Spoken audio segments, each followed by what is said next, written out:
बिस्मिल्लाहिर्रहमानिर्रहीम। अस्सलाम वालेकुम नाज़रीन, मैं हूं साकिब बशीर। दुआ ज़हरा केस से मुतल्लिक बात करेंगे। अहम अपडेट ये है कि वज़ीर-ए-आज़म के मुआविन ख़ुसूसी ने गुज़श्ता रोज़ एक ट्वीट किया जिसमें उन्होंने कहा कि जो सिंध पुलिस है वो ज़हीर की गिरफ्तारी के हवाले से उसने रिक्वेस्ट की है पंजाब हुकूमत को। तो वफाकी हुकूमत ने पंजाब हुकूमत को इस हवाले से ये डायरेक्टिव जारी किया है कि ज़हीर की गिरफ्तारी के हवाले से तमाम पहलू जो है या तमाम इक़दाम जो है वो सिंध पुलिस के साथ मिलकर उठाए जाए।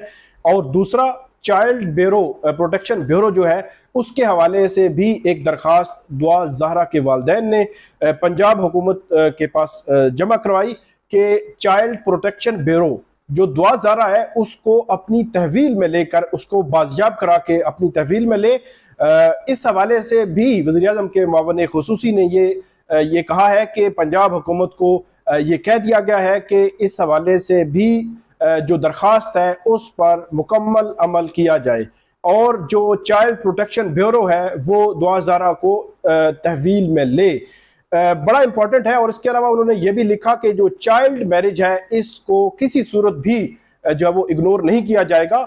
और उसके अलावा जो वकील है जिब्रान नासिर जो मुद्दई मुकदमा के वकील हैं उनकी जानिब से भी वज़ीर-ए-आज़म या जो वफाकी हुकूमत है फेडरल गवर्नमेंट की जानिब से पहली दफ़ा इस मामले में इंटरवीन किया गया है और बाकायदा तौर पर हदायत जारी की गई हैं। इससे कबल 16 अप्रैल को जब ये वाक़या पेश आया तब से लेकर अब तक मुख्तलिफ अदालतों में मीडिया पर, सोशल मीडिया पर, यूट्यूब, सिविल सोसाइटी, हर जगह पे इसको डिस्कस किया जाता रहा, लेकिन फेडरल गवर्नमेंट लेवल पे ऐसा कोई इकदाम, कैसी कोई हदायत जारी नहीं की गई।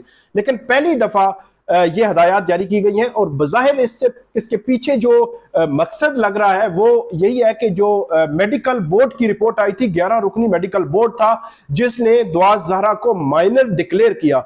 जब से माइनर डिक्लेयर किया है तब से मैंने आपको बताया था कि जो केस है बुनियादी तौर पर अब ज़हीर के खिलाफ जा रहा है। जो FIR में दफात है अगवा से मुतलका और दीगर दफात जो है वो अब अट्रैक्ट करेंगी और ज़हीर की गिरफ्तारी भी हो सकती है।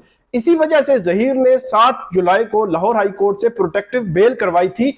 उसका मकसद यह था कि वो कराची की मुतलका अदालत के सामने सरेंडर करना चाहते हैं। 14 जुलाई तक जो लाहौर हाई कोर्ट है उसने प्रोटेक्टिव बेल दी थी, लेकिन 14 जुलाई तक मुतलका जो अदालत है कराची की वहां पे ज़हीर ने सरेंडर नहीं किया। अब ये खबरें आ रही हैं कि शायद जो लाहौर हाई कोर्ट के दीगर बेंचेस हैं या इस्लामाबाद हाई कोर्ट है या पेशावर हाई कोर्ट, किसी और हाई कोर्ट से मजीद प्रोटेक्टिव बेल जो है वो ज़हीर ले सकता है। इस हवाले से ये खबरें आ रही हैं क्योंकि सिंध पुलिस जो है वो सिंध से लाहौर में पहुंच चुकी है। आज उस हवाले से बड़ी कार्रवाई का भी इम्कान है। सबसे पहले तो आप सुने कि जो कराची में हमारे दोस्त रिपोर्टर जो है वो शाहिद हुसैन इस केस को डे 1 से कवर कर रहे हैं। 2-3 क्वेश्चन जो उनके सामने मैंने रखे वो इस हवाले से उनकी क्या कहना है, क्या मौक़िफ़ है, वो आप सुने। उसके बाद हम इस हवाले से मजीद बात करते हैं। साकिब भी आपका बहुत शुक्रिया। जो इंतहाई अहम इशू है आपने मुझे जो है वो तफसील पेश करने का जो है मौका दिया। देखिए, मामला बड़ा सीधा सा नहीं था। आपके सामने जो जो चीज़ें पेशरफ्त और जो जो चीज़ें सामने आती रहीं उससे चीज़ें खुल के पता चलती रहीं कि ये माफिया है, गैंग है जो ना सिर्फ बच्ची को अगवा करने बल्कि तमाम तर जो है वो रुकावटें होने के बावजूद शेल्टर फराहम करता रहा। उसके बाद नतीजा आपके सामने हुआ कि अब जो प्रोग्रेस रिपोर्ट पुलिस की तरफ से पेश की गई है उसमें प्रोग्रेस रिपोर्ट में 33 मुल्ज़मान को नामजद किया गया है। यानी कि यहाँ से जो ले जाने वाले थे वो फैमिली, और उसके बाद फिर चिश्तिया में देख लें, मानसेरा में देख लें, बालाकोट में देख लें और दीगर मकामात पर जहाँ जहाँ जिन जिन लोगों ने मावनत की पुलिस ने उनको मुल्ज़िम नामजद किया है। अब आपको याद होगा हमने पिछले कुछ दिन से ये वाज़ेह बताना शुरू कर दिया था कि जो जिब्रान नासिर मेहदी अली काज़मी साहब के वकील, उन्होंने IG सिंध से लेकर इंस्पेक्टर तक और इसके अलावा जो दीगर मतलब महकमे हैं सूबाई हुकूमत के या वफाकी हुकूमत के या पैमरा, PTA, हर सतह पर उन्होंने रिज्यू किया। और उसके बाद फिर आपने गुज़श्ता रोज़ उसके नतीजा आना भी शुरू हो गए। आपने भी देखा होगा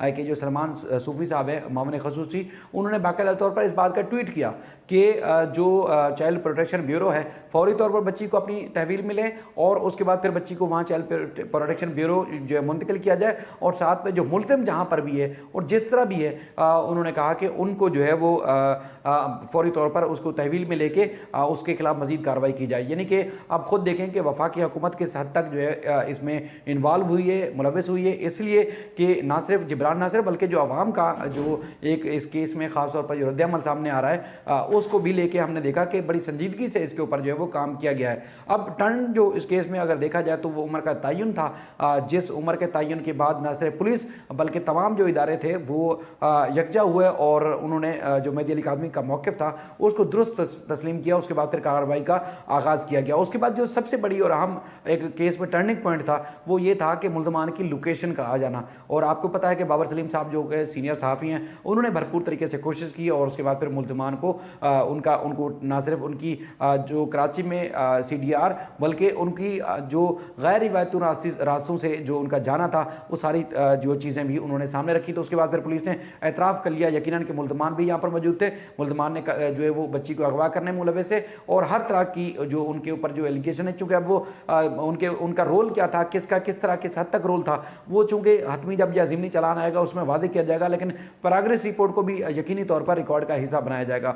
अब अगर गुज़श्ता रोज़ से जब ये वफाकी हुकूमत की कार्रवाइयों का आगाज़ से कोशिश की और उसके बाद फिर मुल्ज़मान को उनको ना सिर्फ उनकी जो कराची में CDR बल्कि उनकी जो गैर रिवायती रास्तों से जो उनका जाना था वो सारी जो चीज़ें भी उन्होंने सामने रखी। तो उसके बाद फिर पुलिस ने एतराफ़ कर लिया यकीनन कि मुल्ज़मान भी यहाँ पर मौजूद थे। मुल्ज़मान ने जो है वो बच्ची को अगवा करने में मुलविस है और हर तरह की जो उनके ऊपर जो एलिगेशन है, चूँकि अब वो उनका रोल क्या था, किस तरह किस हद तक रोल था, वो चूँकि हतमी जब या ज़िमनी चालान आएगा उसमें वादे किया जाएगा, लेकिन प्रोग्रेस रिपोर्ट को भी यकीनी तौर पर रिकॉर्ड का हिस्सा बनाया जाएगा। अब अगर गुज़श्ता रोज़ से जब ये वफाकी हुकूमत की कार्रवाइयों का आगाज़ की अगर हम बात करें तो आज सुबह तक हम देख रहे थे कि मुख्तलिफ जो पंजाब के इलाके हैं उसमें बताया गया कि 7-8 मकामात पर पुलिस की जानिब से पंजाब पुलिस ने वफाकी हुकूमत की हिदायत के ऊपर छापे मारे हैं और मुझे जो पता चला है तकरीबन 8 से 10 लोगों को गिरफ्तार किया जा चुका है। और उसके बाद फिर सिंध का जो महकमा दाखिला सिंध की जो एक ख़त था महकमा दाखिला पंजाब के नाम, वो भी आज सुबह के औकात में जैसे दफ्तर खुले तो महकमा दाखिला पंजाब के दफ्तर पहुँचा दिया गया है, और ताकि जहाँ मुल्ज़मान जिस एरिया में जिस लोकेशन पे मौजूद हैं वहाँ के मुतल्लिका थानों की मदद के बाद जो है वहाँ तक पहुँचा जाए और उसके बाद फिर उनको ट्रेस किया जाए। सबसे बड़ी और अहम कार्रवाई जो है वो बच्ची को चाइल्ड प्रोटेक्शन की तहवील में लेना और उसके बाद फिर मुल्ज़िम जो मरकज़ी मुल्ज़िम है उसको गिरफ्तार करना है। अब पुलिस और जो दीगर इदारे हैं उनकी जानिब से कहा जा रहा है कि कार्रवाई का जो है वो जारी है, लेकिन आप इस बात को बिल्कुल नहीं भूलना चाहिए कि मेहदी अली काज़मी या उनके वकील ने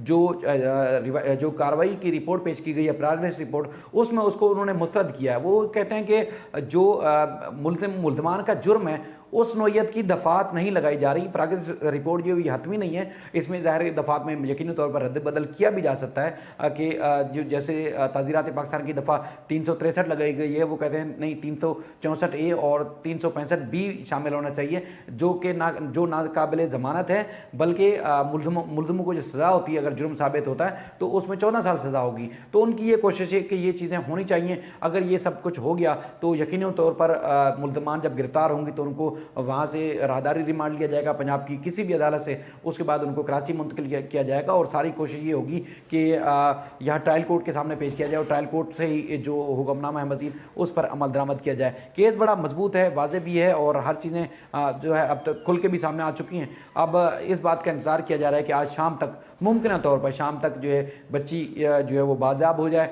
बच्ची को हवाले कर लिया जाए चाइल्ड प्रोटेक्शन ब्यूरो के, और उसके बाद फिर वहाँ से सिंध के हवाले किया जाएगा और उसके बाद फिर मुल्ज़मान की गिरफ्तारी का भी ऐलान कर दिया जाएगा। मुमकिन तौर पर आज जो है शाम में बड़ी और ख़ास पेशरफ्त हो सकती है। तो ये वो अपडेट थी जो आपने शाहिद हुसैन की बानी सुनी। इस हवाले से फर्दर जो भी आइंदा भी जो अपडेट होगी दुआ ज़ारा केस में, क्योंकि अब ये केस जो है अपने एंड की तरफ बढ़ रहा है। 20 जुलाई को और 21 जुलाई को इस पर समाअत होनी है, ट्रायल कोर्ट में भी, सिंध हाई कोर्ट में भी ज़िमनी चालान भी पेश होना है। पुलिस का मौक़िफ़ इससे कबल भी सामने आ चुका है कि ज़हीर की मौजूदगी 16 अप्रैल को थी कराची में, तो वो भी बड़ा इम्पोर्टेंट है और उसको भी जो ट्रायल कोर्ट है वो देख रही है इसमें जो निकाह खां है और गवाह उनकी जो बेल आफ्टर अरेस्ट है वो भी खारिज हो चुकी हैं, और उसके पीछे वजह वही मेडिकल बोर्ड है, वही माइनर डिक्लेयर करना है। और इसके अलावा जो गवाह है उसकी साख पर भी सवाल उठाया था जो ट्रायल कोर्ट है सिंध की, और सिंध हाई कोर्ट जो है वो 21 जुलाई को इस केस पर समाअत करेगी कि जो अगवा किया गया या उसके खिलाफ उसकी बाजियाबी से मुतालिक जो दरखास्त है उसको सुनेगी और उस पर फर्दर फैसला करेगी। जो भी अपडेट आइंदा भी होगी आपके साथ शेयर करेंगे। नाज़रीन, आप इस वीडियो पर फीडबैक जरूर दीजिएगा। बहुत शुक्रिया।